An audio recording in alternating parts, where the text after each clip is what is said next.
हिंदी में यूपीएससी की तैयारी से संबंधित प्रोग्राम्स को देखने के लिए सब्सक्राइब करें स्टडी IQIAS हिंदी। नमस्कार दोस्तों, स्वागत है आप लोगों का। उम्मीद है कि आप लोग बहुत अच्छे होंगे। आप लोगों ने कभी बहुत सारी बातें सुनी होंगी। चांद को दिया दिखाना एक कहावत सुनी होगी, या आप ऐसा कर सकते हैं, समुंदर में एक लोटा पानी डाल के अपनी महानता साबित करना। और एक कहावत आपने और सुनी थी, गंगा में चलो हाथ धो लेते हैं, क्या ही जा रहा है, गंगा तो बह ही रही है, अपना क्या ही बिगड़ने वाला है। उसी तरीके का वाक्य हमको अभी यहाँ पर देखने को मिला। अभी रिसेंटली पाकिस्तान के रक्षा मंत्री हैं, डिफेंस, वो एक मीडिया चैनल को इंटरव्यू दे रहे थे और इंटरव्यू में उन्होंने एक स्टेटमेंट दी। और स्टेटमेंट दिया कि अमेरिका को इज़राइल के जो प्राइम मिनिस्टर हैं बेंजामिन नेतन्याहू, इन बेंजामिन नेतन्याहू को अरेस्ट कर लेना चाहिए और ऐसा हाल करना चाहिए जैसा वेनेजुएला के जो प्रेसिडेंट हैं उनका। क्योंकि इनके हिसाब से जो बेंजामिन नेतन्याहू हैं ये मानवता के सबसे बड़े दुश्मन हैं। इनका कहना है पिछले 4000-5000 साल में जो सबसे बड़ा दुश्मन बना है मानवता का वो यही है। अब ये 4000-5000 साल का इतिहास कहाँ से देख कर अगर ये तो यही जाने, इनकी ही बात जाने, बट ये बेंजामिन नेतन्याहू के पीछे क्यों पड़े हैं और इसके क्या डायमेंशन हो सकते, इनको समझ कोशिश कर सकते। अब आगे बढ़ने से पहले आप ये देखिए कि अगर आप मुझसे जुड़ना चाहते हैं तो ये हमारा टेलीग्राम चैनल है, यहाँ आपको PDF मिल जाते हैं, इस पे आ जाइए PDF के लिए। और यहाँ इंस्टाग्राम पर आकर आप मैसेज कर सकते, चैट कर सकते, क्वेश्चन पूछते हैं रिलेटेड टू SC। ठीक है, अब बच्चे समझो कि ये भाई साहब ऐसा क्यों कह रहे हैं, इसके पीछे की वजह समझो। बेटा सबसे पहली जो वजह है वो ये है कि पाकिस्तान हमेशा चाहता है कि यूएसए के बहुत ही करीब रहे, बहुत ही करीब रहे। और इसीलिए यूएसए जो भी कर रहा होता है वेरीफाई करना ड्यूटी है इनकी, मोरल कॉन्स्टिट्यूशनल सभी प्रकार की ड्यूटी समझते हैं कि यूएसए ने जो किया है वह सही किया है, गलत किया है, उससे कोई फर्क नहीं पड़ता। हमें उसको जस्टिफाइड करना है, हमको उसको जस्टिफिकेशन देना है कि ऐसा इन्होंने जो किया है वो सही। तो पहली वजह तो ये है कि ये यूएसए के बिल्कुल नज़दीक जाना चाहते हैं। और नज़दीक क्यों जाना चाहते हैं? क्योंकि भैया डिपेंड करते हैं उसी के ऊपर, डिपेंड करते हैं। इनको पता है अगर यूएसए से संबंध अच्छे होंगे तभी हमको वर्ल्ड बैंक से लोन मिलेगा, तभी हमको IMF से लोन मिलेगा, और तभी हमको जो एड मिलती है यूएसए से वो मिलेगी। तो इसके लिए तारीफ तो करनी पड़ेगी। तो ये तारीफ कर रहे हैं यूएसए ने जो भी किया, उसमें कोई दिक्कत नहीं है। लेकिन दूसरा जो स्टेटमेंट इन्होंने दिया है कि जो बेंजामिन नेतन्याहू हैं, इसराइल के जो PM हैं, इसराइल के PM बेंजामिन नेतन्याहू, इनको भी उसी तरीके से अरेस्ट करना चाहिए जिस तरीके से वेनेजुएला के प्रेसिडेंट को किया। क्योंकि ये व्यक्ति तो मतलब बहुत अगेंस्ट है मानवता के, बहुत ही बड़ा दुश्मन। अब ये जो बयान दिया है ये इनके ऊपर उल्टा ना पड़ जाए। उल्टा कैसे ना पड़ जाए, जरा आप इसको समझने की कोशिश करो, इसको समझने की कोशिश कि मान लो इसराइल ने इसको सीरियसली ले लिया, इसराइल इसको काफ़ी सीरियसली लेके चला जाता है, और काफ़ी सीरियसली अगर इसने ले लिया इनको एक मौका मिल जाएगा अटैक करने का। अब देखो ये जो स्टेटमेंट है ये स्टेटमेंट तो बहाना है। अब सबको पता है जो स्टेटमेंट है ये तो बहाना है। एक खुफिया रिपोर्टों के माध्यम से ये खबरें पता चलती हैं, हमास के जो लड़ाकू हैं उन हमास के लड़ाकुओं को प्राइवेटली ट्रेनिंग दी जा रही है पाकिस्तान के खैबर पख्तूनवाला जो एरिया है उसमें। तो क्या इनको लगता है कि इजराइल को ऐसा पता नहीं होगा कि ये जो कर रहे हैं हमास को सपोर्ट कर रहे हैं? डायरेक्टली सपोर्ट करते ही करते हैं, इनडायरेक्टली भी सपोर्ट कर रहे हैं, मतलब छुपा के ट्रेनिंग दे रहे हैं। और ट्रेनिंग कौन दे रहा है? पाकिस्तान ट्रेनिंग दे रहा है। तो सीधी सी बात है, आतंकवाद को बढ़ावा दे रहा है। और अगर इसी आतंकवाद का उपयोग किया जाता है इसराइल के खिलाफ, तो आपको लगता है कि इसराइल यहाँ पे शांत बैठेगा? इसराइल शांत नहीं बैठेगा, ध्यान रखना। इनकी इनके साथ वैसे भी परेशानी है। परेशानी क्या है? अच्छा, इसराइल से एक और दिक्कत क्या है ये भी समझो। जो इसराइल है ये इंडिया का बहुत ही अच्छा दोस्त है, और पाकिस्तान नहीं चाहता कि इसराइल भारत का बहुत अच्छा दोस्त हो। क्योंकि अगर एक सिनारियो ऐसे एज्यूम करते हैं, लड़ाई होती है, फाइट होती है इंडिया और पाकिस्तान, इसराइल किसका सपोर्ट करेगा? भारत का। और भारत का सपोर्ट करेगा तो इनको पता है फिर क्या स्थिति। तो पहली जो परेशानी है वो प्रेम है, इस्लाम प्रेम। जो हमास को ये सपोर्ट करते हैं और इस्लाम के अपने आप को बहुत बड़ा लीडर मानते हैं, अब वो सही कर रहा है गलत कर रहा है इससे फ़र्क नहीं। ठीक है, वो गाजा पट्टी विवाद है, वहाँ पे इजराइल गलत हो सकता है और लेबनान गलत हो सकता है, बट हमास के जो लड़ाके हैं, जो आतंकवादी बन के काम करते हैं, वो बिल्कुल भी सही नहीं है। आप आतंकवादियों को सपोर्ट करके तो सही नहीं कर रहे हैं। और अगर इन दोनों बातों को सीरियसली अगर ले लिया इजराइल ने, और इजराइल ने अटैक कर दिया पाकिस्तान पर, पाकिस्तान की स्थिति क्या होगी? पाकिस्तान की स्थिति क्या होगी, पाकिस्तान भी नहीं समझ सकता है, पूरे तरीके से कॉलेप्स कर जाएगा। और जो लड़ाइयाँ चल रही, देखो पहले ही इकोनॉमी की हालत बहुत ख़राब, सिंध अलग होना चाहता है, बलूचिस्तान अलग होना चाहता है, और इजराइल ने अगर सीरियसली इनको ले लिया और अटैक कर दिया तो सिंध अलग हो जाएगा, बलूचिस्तान अलग हो जाएगा। पता चला पंजाब कह रहा है भारत आप हमको मिला लो, हमको अब रखना ही नहीं है पाक। तो कभी कभी हमारा एक बयान बहुत भारी पड़ सकता है, ये हमको ध्यान रखना है। और जब पाकिस्तान के स्पोक पर्सन बात करते हैं, चाहे असीम मुंडो साहब बात करें या ये करें या इनके पीएम करें, ये भूल जाते हैं कि हमको बात अपने उसमें करनी है, अपनी लिमिट के अंदर रह करनी है, कुछ भी बोल देते हैं यूएसए को सपोर्ट करने के लिए।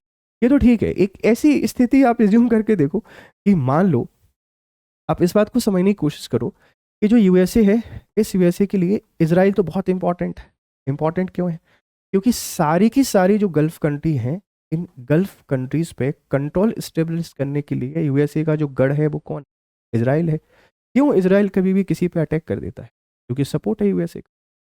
जब इसराइल उसका मोस्ट इंपॉर्टेंट वेपन है पूरी गल्फ कंट्रीज के लिए, और आप उसके खिलाफ अगर बयान दे रहे हो, और एक स्थिति रिज्यूम करके देखिए कि डोनाल्ड ट्रंप चाचा को बुरा लग जाता है।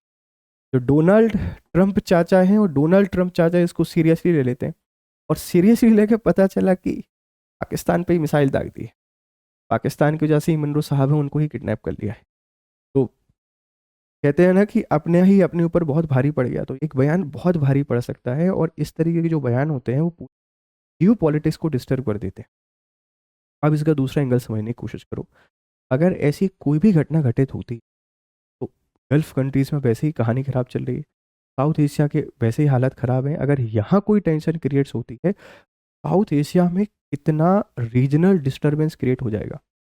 और जब रीजनल डिस्टरबेंस क्रिएट होता है तो उससे इकोनॉमिक क्राइसिस हमेशा बनते हैं, और वो इकोनॉमिक क्राइसिस जब बनेंगे तो वो अर्थव्यवस्था के लिए किसी के लिए सही नहीं है। और इजराइल से इनकी दुश्मनी सिर्फ इसलिए है क्योंकि इनको हमास के लड़ाकों से ज़्यादा प्रेम है।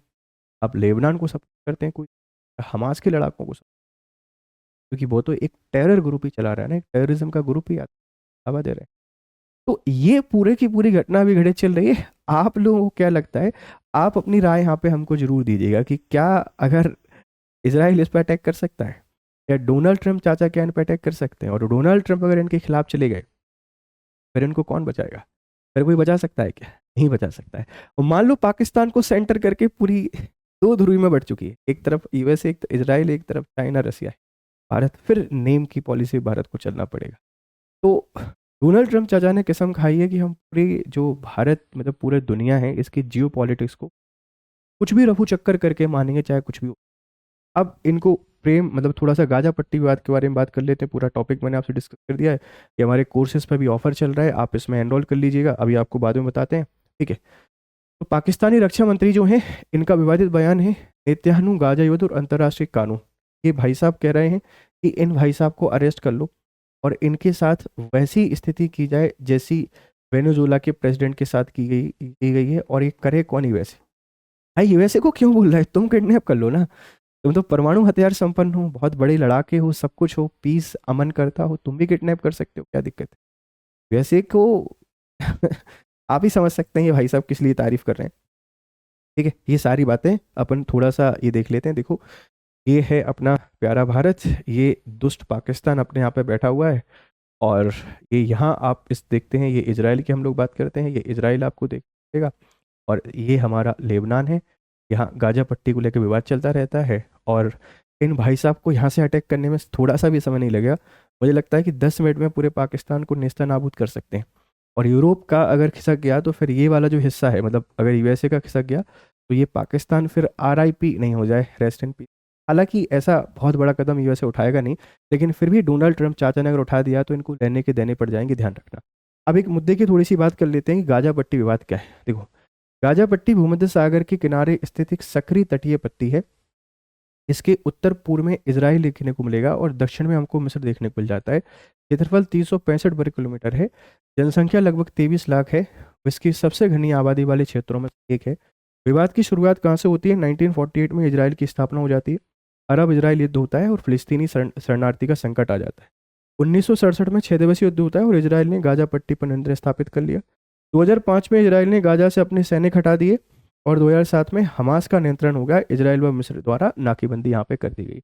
फिर हमास ने आपसे कब्जा किया और हमास ने जैसे ही कब्जा किया उसके बाद से लड़ाई बहुत लंबे समय तक चलती रही।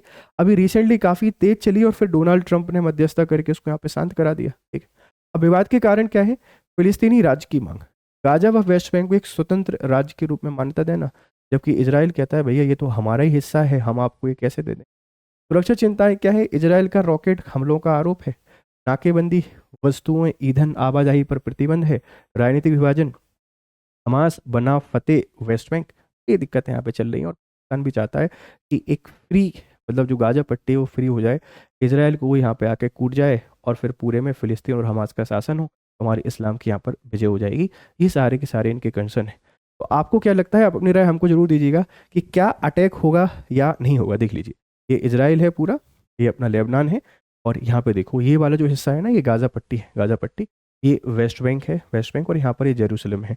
अब जेरूसलम ये कैपिटल है, और ये इधर से लेबनान वाले जो भैया हैं ये कहते हैं ये हमारा हिस्सा है, हमास कहते हैं ये तो हमारा है। क्योंकि इजराइल जब 1948 में बना तो ये तो टुकड़े टुकड़े में थे, अलग अलग जगह पर यहूदी हुआ करते थे, इकट्ठे होकर यहाँ पे आते हैं, अपने आप को सेंट्रलाइज करते हैं, इकट्ठा करते हैं, यूएसए की मदद से लड़ना शुरू करते हैं और तबाही मचा देते हैं, और अभी भी तबाही मच रही है।